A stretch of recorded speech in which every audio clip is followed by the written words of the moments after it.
Eu quero começar a mensagem de hoje lendo uma passagem que está em 2 Timóteo, o capítulo 4, em que o apóstolo Paulo ele fala sobre o final da vida dele. Presta muita atenção, hein? Olha o que ele disse. Está próximo o tempo da minha partida. Combati o bom combate, terminei a corrida, guardei a fé.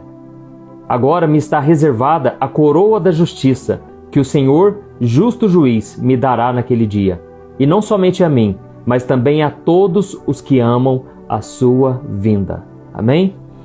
Aqui o apóstolo Paulo ele está dizendo que ele combateu o bom combate, ele terminou a carreira e ele guardou a fé. Irmãos, o apóstolo Paulo é um exemplo para todos nós de alguém que perseverou até o fim, foi até o fim na sua caminhada com Deus e ele conseguiu preservar a sua fé. Irmãos, a coisa mais importante da nossa vida não é como nós começamos, mas como nós terminamos. E Paulo, ele nos deixa esse exemplo. Nós devemos guardar a nossa fé até o fim. E o apóstolo Paulo sabia que estava reservado para ele uma coroa de justiça, porque Deus é justo e Deus recompensa os seus filhos. Irmãos, existe uma coroa preparada para nós. Essa coroa, a Bíblia não deixa claro o que é, mas com certeza é um galardão, é a recompensa para aqueles que venceram a corrida, aqueles que foram até o final. Só que Paulo, ele tinha um segredo que fez com que ele chegasse até o fim. Se você quiser saber qual é esse segredo, você volta algumas páginas na sua Bíblia. Eu quero ler para você Filipenses capítulo 3. Presta atenção do que o apóstolo Paulo diz, no versículo 13 e o 14. Irmãos, não penso que eu mesmo já o tenha alcançado, mas uma coisa eu faço, esquecendo-me das coisas que ficaram para trás e avançando para as que estão adiante, prossigo para o alvo, a fim de ganhar o prêmio do chamado celestial de Deus em Cristo Jesus. Irmãos, esse era o segredo do apóstolo Paulo. Paulo disse, olha, eu não alcancei ainda, mas eu estou fazendo uma coisa que tem dado certo. Eu estou deixando para trás as coisas que não vão me acrescentar em nada. Eu estou deixando para trás o meu passado. E é interessante a gente observar que o apóstolo Paulo, ele teve um passado pesado, né, irmãos? Paulo, a Bíblia diz que ele perseguia os cristãos. Ele mandava matar, ele arrastava os cristãos de dentro de casa, colocava na rua e mandava assassinar essas pessoas. Tudo porque ele estava cego pela religião. Tudo porque Paulo estava cegado, achando que ele estava fazendo a vontade de Deus ao perseguir os cristãos, porque ele achava que aquilo era uma seita, falar sobre esse Jesus que havia acabado de ser crucificado e havia ressuscitado. Paulo, ele achava que estava fazendo a vontade de Deus ao perseguir os cristãos. Mas na verdade ele estava cego espiritualmente e a Bíblia diz que um dia, enquanto estava recebendo ordens para perseguir mais pessoas, ele viu a glória de Deus, ele viu uma luz no meio do caminho e essa luz fez com que ele caísse no chão e Jesus perguntou para ele, Paulo, por que me persegues? Interessante que Jesus ele assumiu aquela dor dos filhos de Deus que estavam morrendo e ele falou, Paulo, por que você me persegue? E ele falou, quem é o Senhor? E ele falou, eu sou Cristo a quem você tem perseguido. Então, irmãos, naquele momento, Paulo ficou cego 3 dias e Deus foi começando a trabalhar no coração dele. Foi através da dor que ele foi se achegando ao Senhor e ele realmente se converteu. Mas eu fico imaginando o remorso que Paulo viveu, aquela dor no coração de saber que aquele povo que ele havia matado e perseguido, agora era a sua nova família, eram os seus irmãos na fé. Irmãos, às vezes a gente começa a se lamentar e sofrer por coisas tão pequenas. Agora imagine você, se no passado você matou alguém, você matou várias pessoas, você perseguiu pessoas de bem. Esse foi o apóstolo Paulo. E Paulo então, ele muitas vezes deve ter sofrido por pensar, eu não sou digno, eu não sou merecedor. Ele mesmo se dizia, eu sou o pior dos pecadores, porque eu persegui a igreja de Cristo. Mas irmãos, Paulo deve ter tentado vencer o seu passado e ele deve ter chegado à conclusão que era impossível. Abandonar aquilo que ele fez, deixar para lá, era impossível. Mas ele diz aqui, eu tomei uma decisão. Eu vou me esquecer do que ficou para trás e eu vou avançar para o chamado. Eu vou avançar para o alvo, que é alcançar a vontade, que é fazer a vontade de Deus. Então você, meu irmão, se você quiser avançar, se você quiser ter uma nova vida a partir de agora, você precisa avançar em direção ao chamado que Deus tem para você. Amém? Você precisa esquecer, não tem como, né, irmãos? Não tem como vir uma amnésia, né, e você esquecer o que aconteceu. Não, você não vai esquecer, mas é o modo de dizer. Você precisa abandonar, ignorar o que ficou para trás. Amém? Esse era o segredo de Paulo e com certeza, né, ele ficou mais leve ao deixar essas bagagens do passado. Irmãos, eu quero ler uma passagem que está lá em Isaías capítulo 61, que vai nos mostrar o que Jesus veio fazer nesta terra e que tem tudo a ver com você. Está lá em Isaías capítulo 61. Olha o que está escrito: o Espírito do Soberano, o Senhor, está sobre mim. Está falando a respeito de Cristo. Amém? Porque o Senhor me ungiu para levar boas notícias aos pobres. Olha o que Jesus veio fazer na terra. Enviou-me para cuidar dos que estão com o coração quebrantado, anunciar liberdade aos cativos e libertação das trevas aos prisioneiros, para proclamar o ano da bondade do Senhor e o dia da vingança do nosso Deus, para consolar os que andam tristes e dar a todos os que choram em Sião uma bela coroa em vez de cinzas, o óleo da alegria em vez de pranto e um manto de louvor em vez de espírito deprimido. Amém? Irmãos, aqui nós vemos o propósito da vinda de Jesus. É lógico que Jesus veio para morrer pelos pecadores, para morrer por nós e ressuscitar, para nos dar a chance da salvação. Mas Jesus veio também para nos dar uma vida em abundância. Irmãos, é impressionante a quantidade de pessoas que chegam para mim e elas dizem: pastor, eu estou orando para Deus me levar. Pastor, eu não vejo mais saída neste mundo, eu não tenho vontade nenhuma mais de viver. Pastor, eu não sei mais como viver, eu não tenho forças. Irmãos, eu sei que muitos de vocês aí estão cansados, desanimados, deprimidos, não têm força para vencer a vida. E Jesus tem essa palavra. Jesus, ele veio para te dar uma boa notícia. Aqui está dizendo que Jesus não veio para os ricos, Jesus não veio para os poderosos, Jesus não veio para os capacitados, para os fortes, não. Jesus, ele veio primeiramente trazer uma boa notícia aos pobres.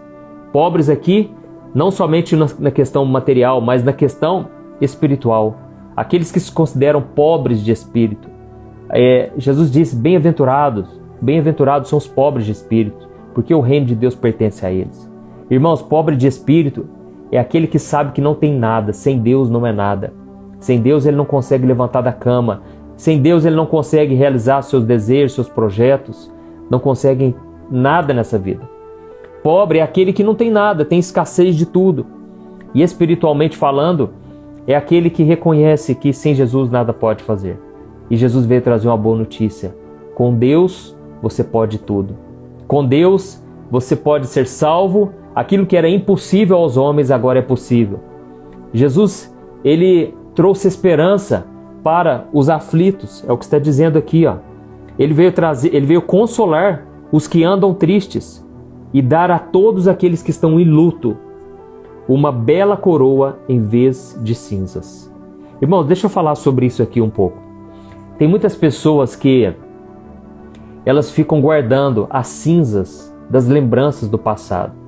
Elas ficam remoendo aquilo que aconteceu com ela há 5, 10, 20 anos atrás. Talvez até mesmo os tempos bons que ela viveu e hoje não consegue viver mais. Essa pessoa fica guardando essas cinzas dentro de um potinho lá dentro do seu coração. E ela agora não consegue mais encontrar uma alegria para viver, um sentido para a vida. Mas Jesus, ele disse: eu vim trazer uma bela coroa. Lembra do que o apóstolo Paulo recebeu?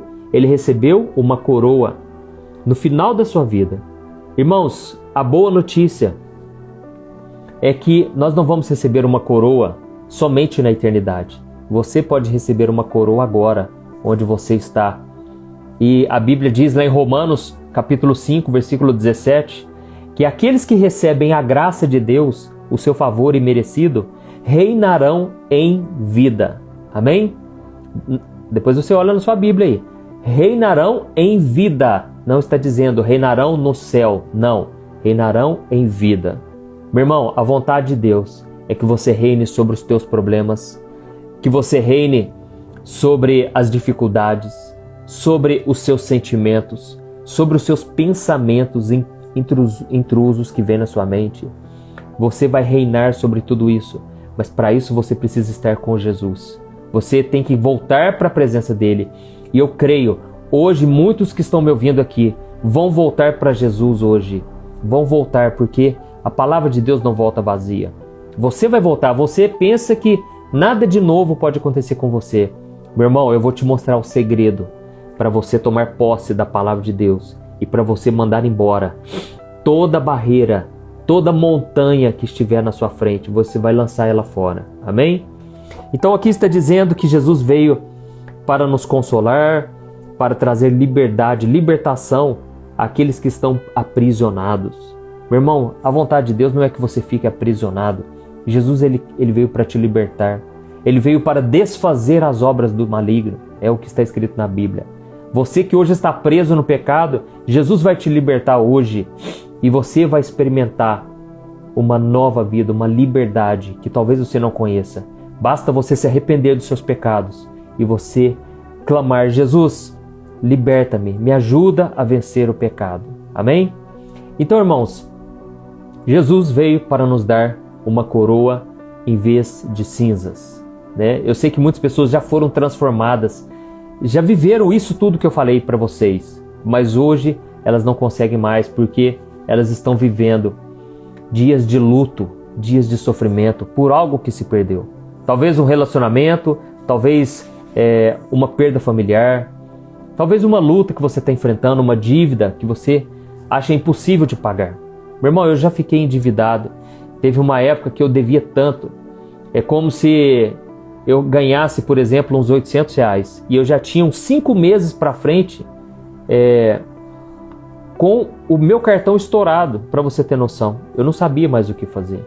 Mas eu fui orando, eu fui pedindo direção para Deus, eu fui acalmando meu coração e principalmente eu acreditei que nada é impossível para Deus. Graças a Deus eu consegui quitar as dívidas.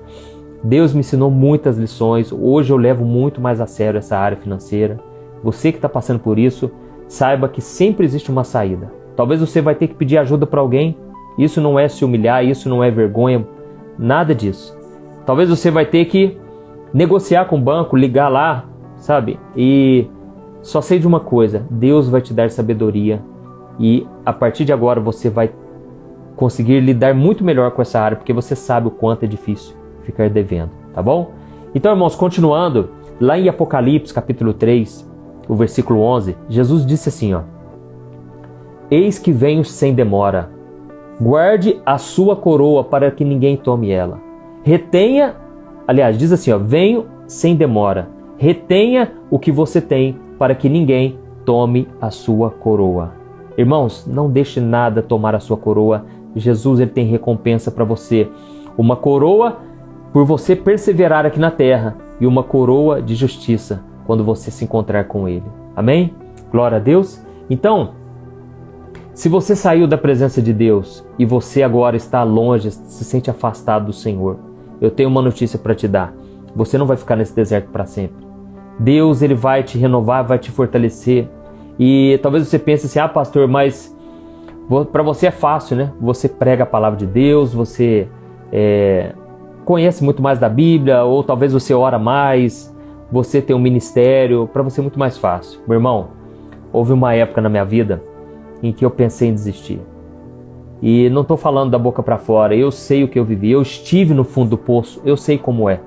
Você que está no fundo do poço, você não consegue enxergar uma saída. Você olha para os lados e você só vê escuridão.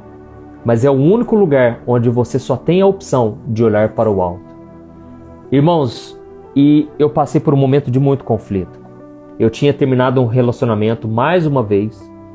Mesmo sendo uma pessoa de Deus, mesmo a gente orando, não deu certo. E era sempre assim, ou eu terminava com a pessoa, ou a pessoa terminava comigo. E nunca durava mais de 1 mês, 2 meses, meus namoros não duravam. Hoje eu entendo que é porque não era para dar certo. Porque Deus tinha uma pessoa que iria se encaixar perfeitamente. Hoje eu estou casado com a Thaís, nós temos 2 filhos, a Lorena, o Daniel.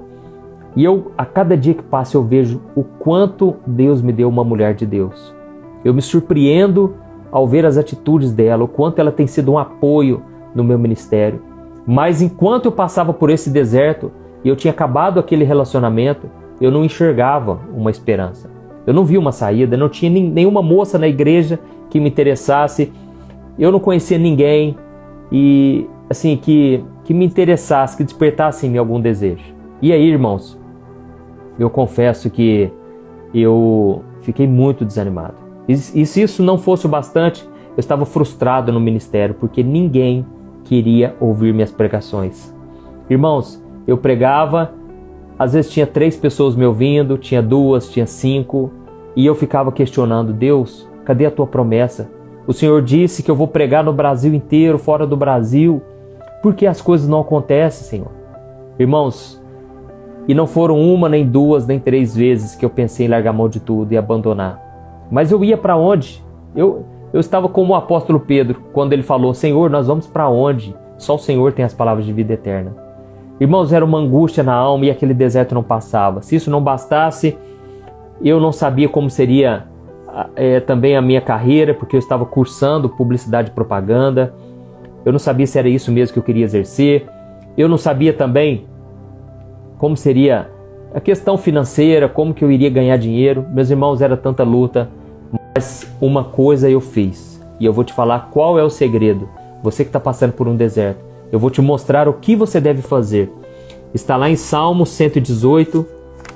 Nós vamos ver o que Davi ele fez que mudou a vida dele. Olha o que ele diz no Salmo 118, o versículo 13. Empurraram-me para forçar a minha queda, mas o Senhor me ajudou.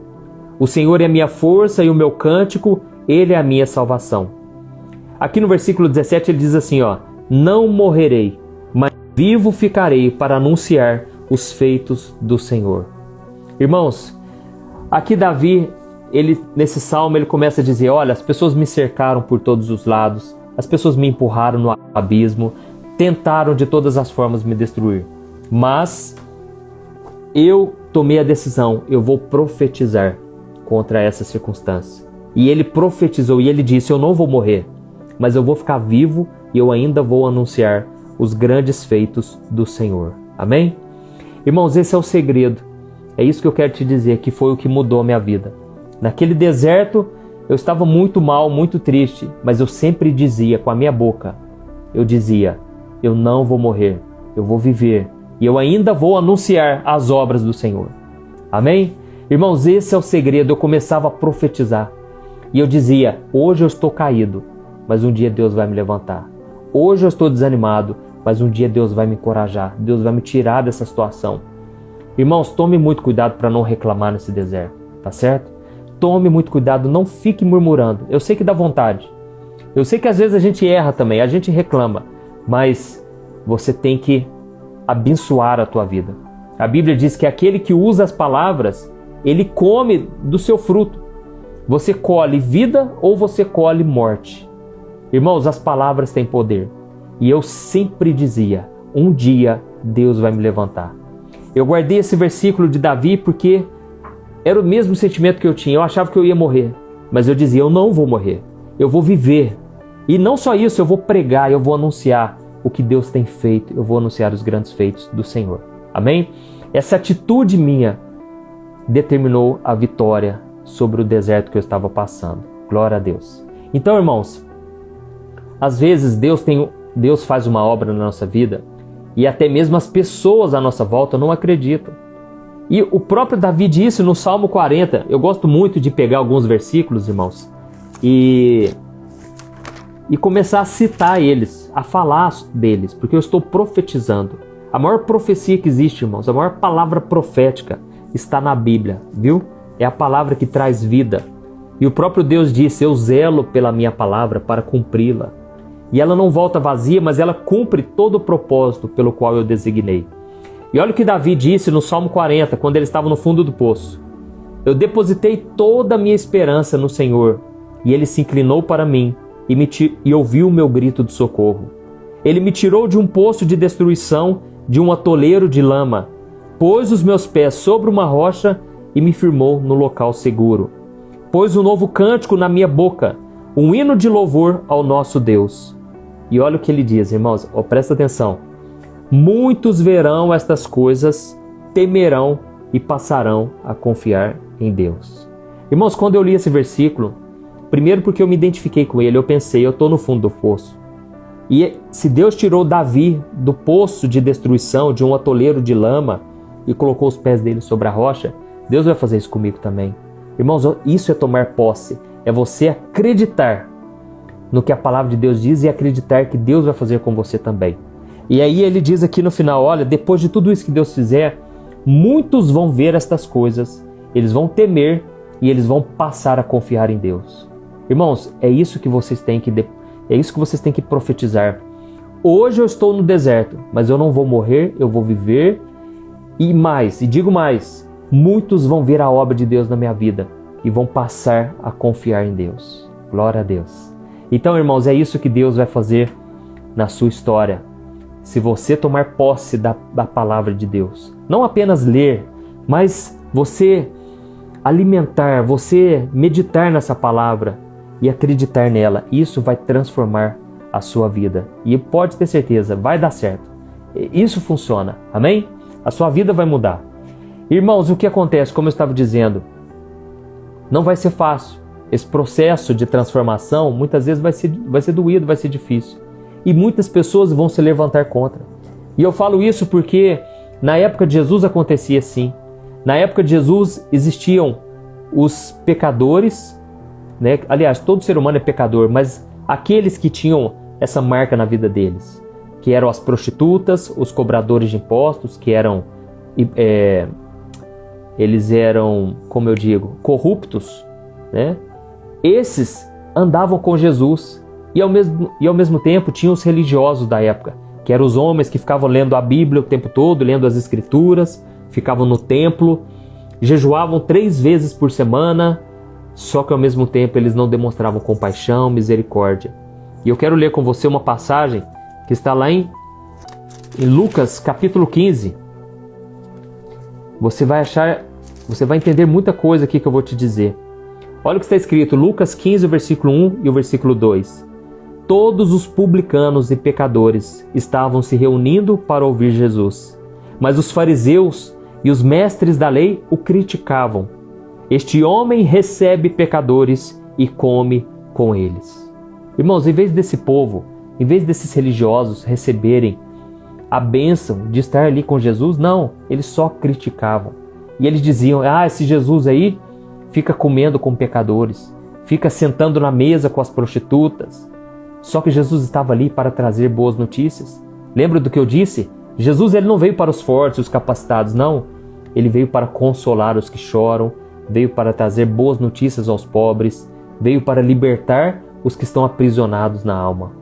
E aí, os religiosos que se achavam melhores que os outros, eles diziam, esse Jesus aí, se fosse um profeta de Deus mesmo, se fosse o enviado de Deus, não se misturaria com essa gentalha. Não é isso? Só que Jesus conhecia o coração daqueles homens. E Jesus, a partir dali, ele conta 3 parábolas para confrontar a religiosidade daqueles homens. Nessas 3 parábolas que Jesus conta, ele estava mostrando aos religiosos que o coração deles estava muito longe do que deveria ser. O coração de Deus era muito diferente do coração deles. E aí Jesus mostra nessas 3 parábolas a diferença entre o coração de Deus e o coração dos homens. E ele mostra que o coração de Deus se alegra quando ele vê um pecador se arrependendo. Deus, irmãos, Deus faz festa quando ele vê um filho dele voltando para ele. Ao mesmo tempo, sempre vai haver as pessoas que vão se entristecer de ver o que acontece com isso, com essas pessoas, o que Deus faz na vida delas. E aí Jesus conta então 3 parábolas, né? A primeira parábola é a parábola da ovelha perdida. E Jesus conta sobre um pastor que ele tinha 100 ovelhas, e dessas 100 ovelhas, ele perde uma delas. Uma delas, ela cai no aprisco, e ele deixa as 99 e vai em busca daquela ovelhinha. E ele coloca ela, quando ele encontra, ele coloca ela sobre os ombros, e ele volta, e ele chama seus amigos, seus vizinhos, e ele faz uma grande festa. E ele diz, olha, nós precisamos celebrar, gente, porque essa uma ovelhinha, que talvez para os outros não tem sentido algum, para mim tem. E essa única ovelhinha alegrou o meu coração. E aí Jesus conta a segunda parábola, a parábola da dracma perdida. A primeira é da ovelha perdida. A segunda é a da dracma perdida.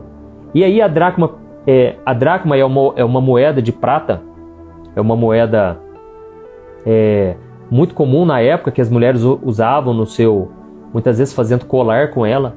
E faltava uma moedinha, porque ela perdeu lá na casa. E a Bíblia diz, e Jesus disse, que ela começou a varrer o chão daquela casa em busca daquela uma moedinha, até que ela encontra. E quando ela encontra, ela chama as vizinhas, as amigas, e ela reúne com elas, com todo mundo, e faz uma festa.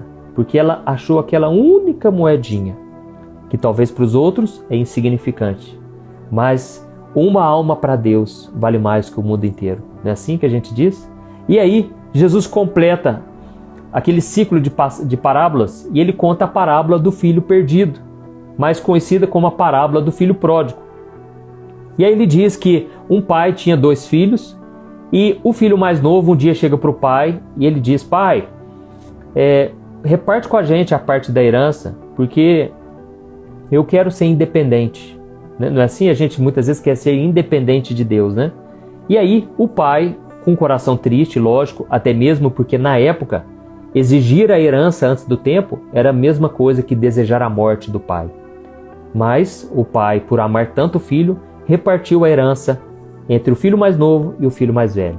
Só que o filho mais novo, ele não tinha maturidade alguma, e a Bíblia diz que ele gastou todo o seu dinheiro de forma irresponsável.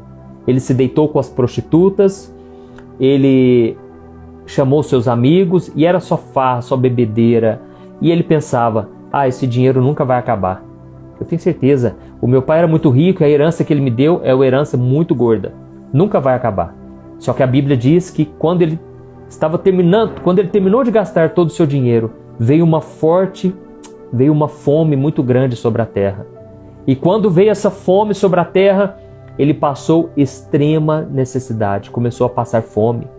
Aquele menino que antes tinha uma vida abençoada, agora estava comendo comida dos porcos. E ele conseguiu um emprego, e nesse emprego era cuidar da lavagem ali dos porcos. Só que o dono daqueles porcos era um homem mau, e ele não deixava ele comer nem as lavagens dos porcos. E aquele menino começou então a ficar deprimido, começou a não ver saída para sua vida, e ele começou a achar que não tinha mais solução para ele. Mas aí ele então se lembrou do pai. Ele se lembrou de que lá na casa do pai dele, até os empregados, eles comiam do bom e do melhor. Até os empregados, eles viviam na fartura. E ele agora comendo comida, desejando comer a comida dos porcos. E nem isso o seu patrão dava. E ele então começa a se lembrar, nossa, eu era feliz e eu não sabia. Irmãos, deixa eu falar uma coisa para vocês. O grande perigo nosso é a gente achar que a gente não é feliz. É a gente ir na igreja e a gente pensar, nossa, parece que a minha vida é tão chata. Eu só venho na igreja, eu só leio a Bíblia, oro, eu ouço louvores, eu não tenho amigos, eu não tenho a vida que eu queria. Irmãos, e aí a gente vai para o mundão. Você que se desviou, você está entendendo o que eu estou dizendo. Você vai para o mundo e lá parece que agora é a verdadeira liberdade, né? Você vai, você se encontra com os amigos e você começa a se alegrar e aí eles te oferecem uma bebida. Por fim você está às vezes mexendo com droga, ou às vezes você já está se deitando com pessoas que você nem conhece direito, só para preencher. Você quer preencher o seu coração com uma paz, com prazeres deste mundo. Só que até que chega um dia, né? Que nem tudo são flores. E parece que quando você vai para sua casa à noite, e você chega na sua casa, você olha no espelho, e você começa a pensar, nossa, em quem eu estou me tornando? Quem é essa pessoa que está de frente ao espelho aqui? Por que será que eu estou tomando essas decisões, essas atitudes? Eu estou ficando irreconhecível. Meus irmãos, isso é mais comum do que parece. As pessoas começam a se afundar na lama do pecado, começam a comer a comida dos porcos, o pão que o diabo amassou, e as pessoas começam a refletir, meu Deus, o que eu estou fazendo da minha vida? Só que a pessoa não consegue sair desse ciclo de pecado.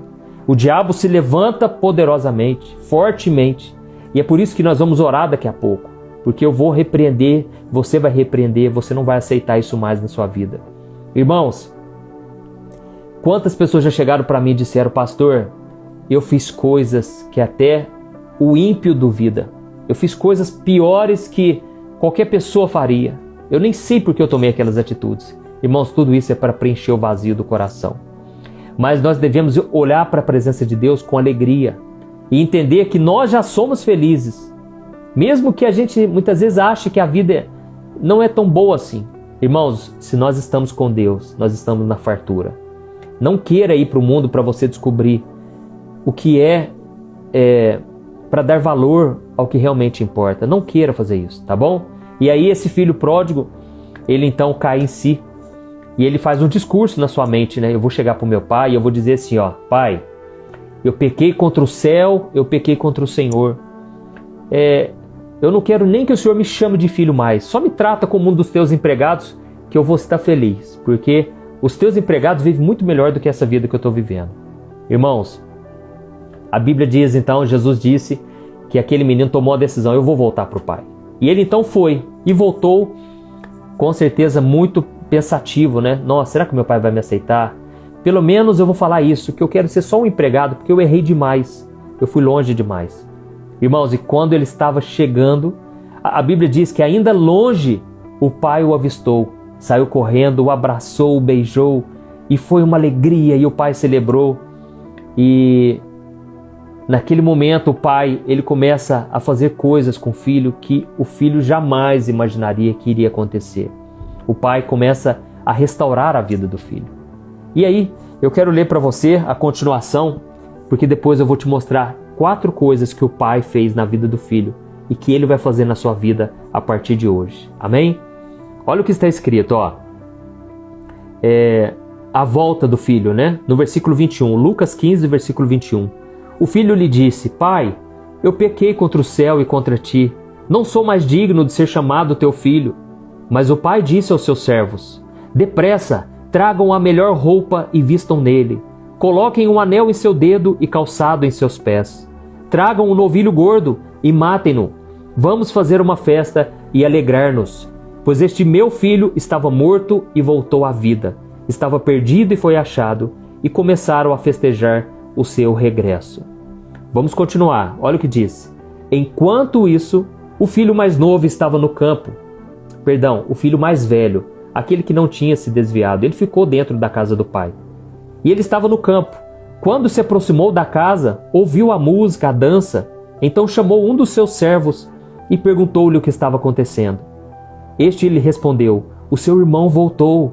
O seu pai matou um novilho gordo, porque o recebeu de volta são e salvo.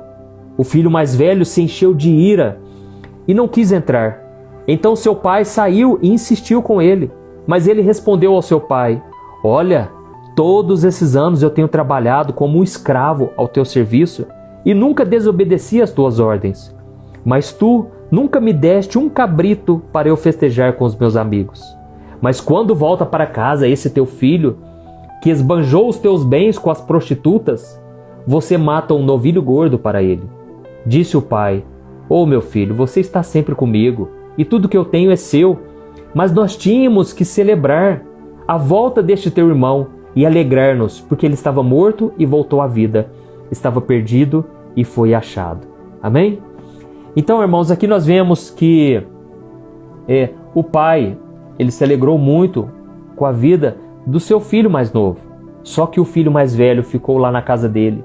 E aquilo que eu te disse, ele tinha tudo para ser feliz, mas não era feliz, mesmo na casa do pai. E ele falou: olha que absurdo, pai, o que o senhor fez? O teu filho mais novo, ele foi pro mundão, desfrutou dos prazeres da carne, deitou com a mulherada e bebeu com os amigos, curtiu tudo. E eu tô aqui vivendo uma vida escrava, eu tô trabalhando pro senhor como um escravo. O senhor nunca matou um cabritinho para mim, um carneirinho o senhor nunca matou para mim, para eu celebrar com os meus amigos. Irmãos, naquela hora o pai fala: meu filho, não pensa assim, meu filho. Tudo que eu tenho é teu, mas a gente tinha que celebrar a vida desse que está voltando. Então, irmãos, essa parábola, ela não é só uma mensagem de amor, mostrando o amor de Deus aos perdidos, mas é uma crítica à religiosidade.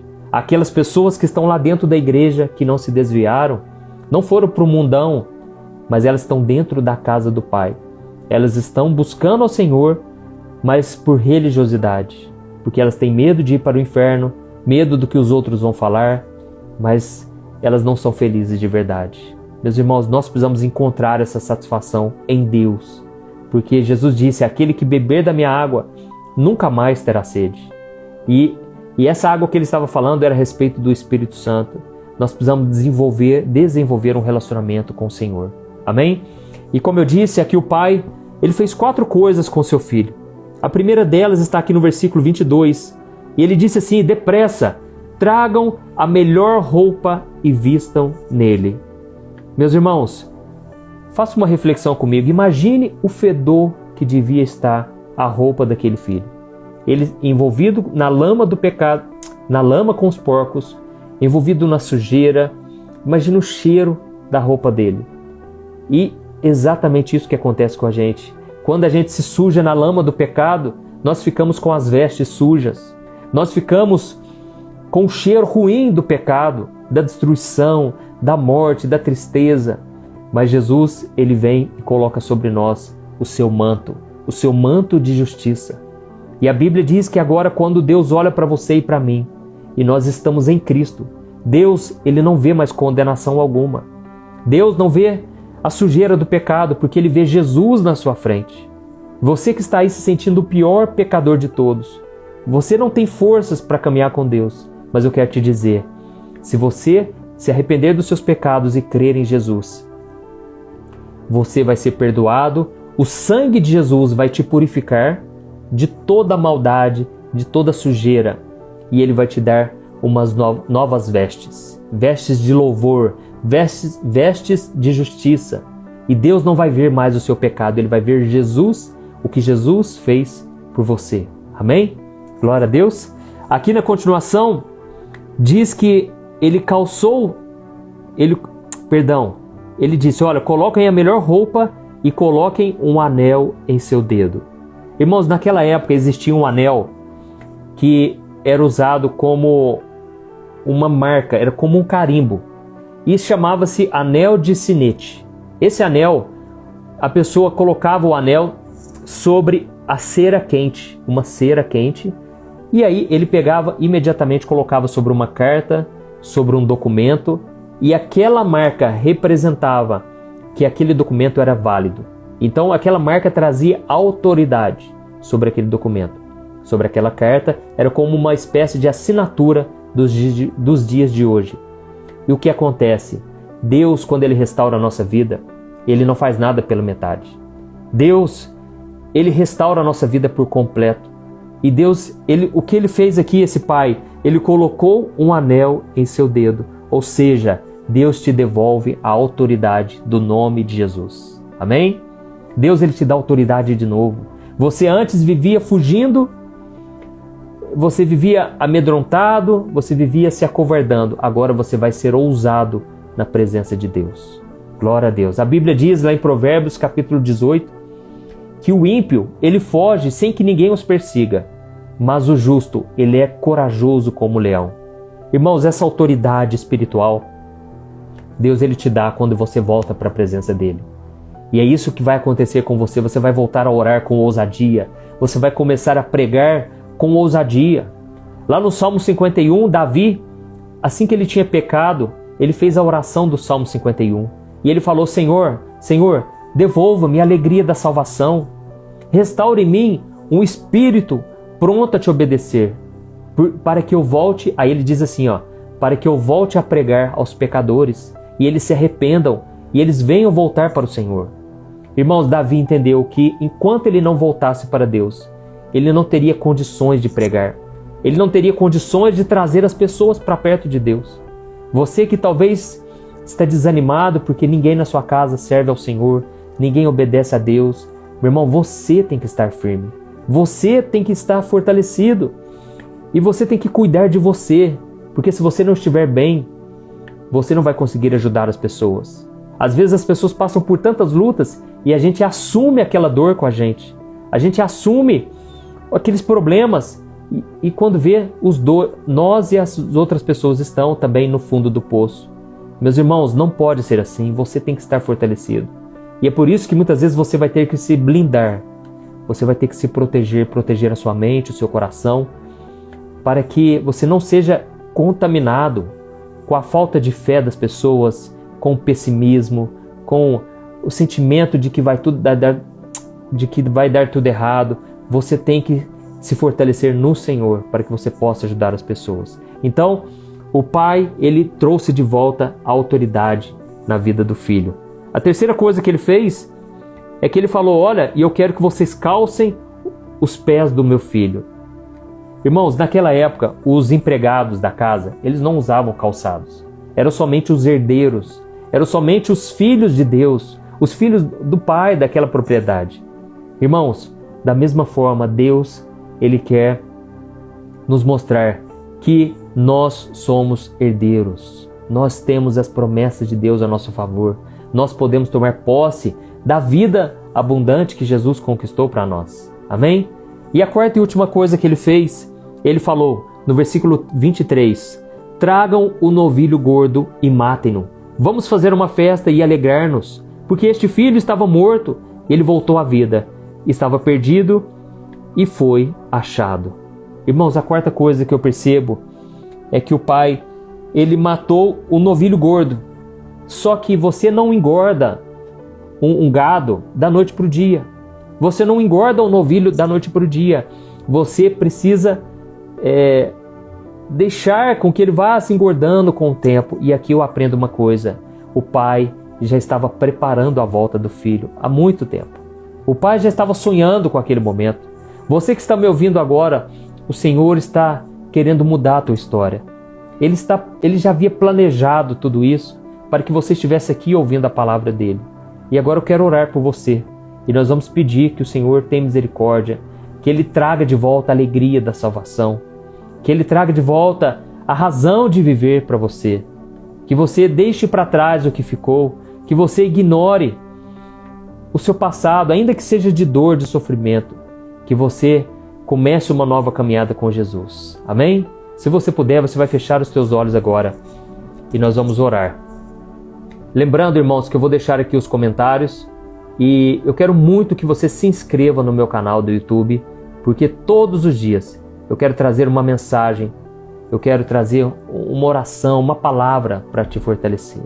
Glória a Deus! Então você vai deixar aqui agora o seu pedido de oração e nós vamos orar, nós vamos clamar ao Senhor. Aleluia! Fecha os teus olhos e vamos orar. Senhor, meu Deus e meu Pai, eu quero te agradecer por mais um dia, Pai, na tua presença. Deus, nós estamos aqui reunidos em teu nome, reunidos em nome de Jesus. Senhor, esses pedidos de oração, Pai, o Senhor conhece cada um deles. Eu te peço agora que venha o renovo espiritual. A tua palavra foi pregada, Pai. A tua palavra foi anunciada. Deus, eu creio que ela não volta vazia, mas ela cumpre os teus propósitos. E eu te peço, Senhor, que o Senhor toque nesse coração agora, no coração desta mãe que está chorando, no coração desta mulher que se sente abandonada, esta mulher que não vê saída, mas não sabe o que fazer da vida dela, porque são tantas pendências para resolver. Pai, este homem, Pai, que está atribulado, está aprisionado no pecado, este homem que não tem forças mais para vencer, este homem que não consegue mais viver em santidade, está endividado.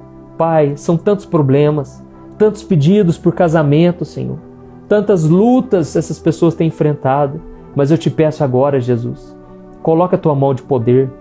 Jesus, muda a história, Senhor, muda a história dessa pessoa. Senhor, tira essa tristeza na alma, Senhor.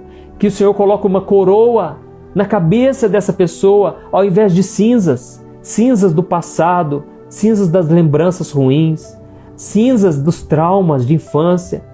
Senhor, essa pessoa que foi abusada, essa pessoa que foi rejeitada, cura ela, Jesus. Perdoa, Senhor, os pecados, Senhor, desse homem também, Senhor, que muitas vezes cometeu falhas com os outros, machucou o coração da esposa, machucou o coração dos filhos. Pai, são tantos pecados, Pai, que nós temos que nos arrepender. Mas nós cremos que o sangue de Jesus agora está nos perdoando, está nos purificando, está restaurando em nós a autoridade do nome de Jesus. Senhor, eu repreendo agora toda obra maligna, toda obra do diabo contra esta pessoa, esta opressão que está nessa casa, esta opressão que não deixa ninguém trabalhar, não deixa ninguém dar certo na vida. Parece que sempre a pessoa ela volta atrás, parece que o tapete é puxado e essa pessoa não consegue progredir na vida. Eu cancelo essa maldição em nome de Jesus. Jesus, eu te peço, derrama da tua bênção. Senhor, eu ordeno a tua palavra, a bênção do Senhor está sobre esta casa agora, sobre este lar, esta pessoa que está agora atribulada. Jesus, eu te peço, consola esse coração, acalma esse coração agora, esse coração sofrido, esta pessoa que está chorando neste momento. Jesus, venha consolar os que choram. Senhor, eu não aceito, Pai, eu não aceito que essa pessoa continue nesse deserto há tanto tempo. Jesus, muda esse coração, muda a história desta família. Que eles venham ouvir as orações que eu trago, Senhor. Que eles venham ouvir a tua palavra, Senhor. E que o Senhor possa fazer a obra. Eu creio, meu Deus, que o Senhor já tem trabalhado. Mas eu te peço, Senhor, que seja uma semana poderosa, uma semana abençoada. Que o Senhor mude a história, Senhor, dessas pessoas. Que o Senhor faça resplandecer o teu rosto sobre elas e lhes dê a paz. Em nome de Jesus, meu Pai, eu já te agradeço e eu quero já te dizer, Senhor, muito obrigado, Pai, porque na tua presença nós encontramos o refrigério. É somente na tua presença, Pai, que nós não nos desesperamos e não ficamos aflitos. Por isso eu te agradeço e eu digo, Senhor, tu és a minha rocha, a minha salvação. Em quem terei medo? De quem terei medo? Só o Senhor é Deus. Aleluia. Em nome de Jesus que eu oro e te agradeço. Amém.